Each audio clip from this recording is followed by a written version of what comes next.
把茄子放蒸锅中蒸一蒸，没想到这么好吃。大家好，今天我们用茄子来分享一个非常好吃的做法。首先把茄子放在蒸锅中，盖上盖子蒸15分钟。接下来准备一把香菜，切成小段，切好之后装入盘中。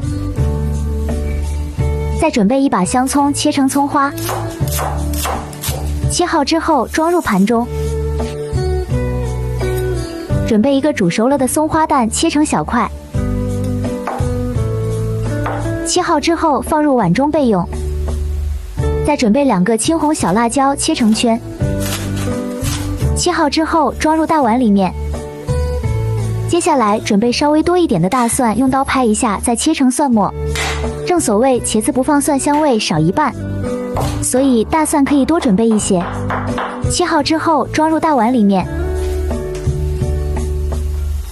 再加入1勺白芝麻，然后淋上热油，激发出香味。再加入1勺香油，1勺白糖，1勺鸡精，1勺食盐，1勺香醋，1勺生抽，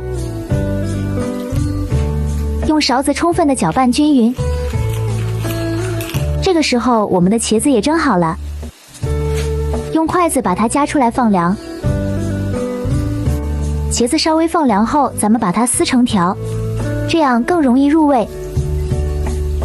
亲爱的朋友们，视频你都看到这里了，如果你觉得我的视频对你有帮助的话，麻烦伸出你发财的小手给我点个赞吧。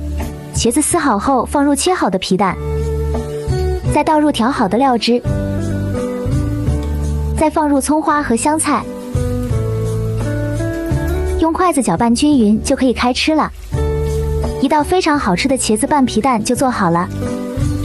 这样做出来的茄子香辣开胃，好吃又下饭，喜欢的朋友就收藏起来试一试吧。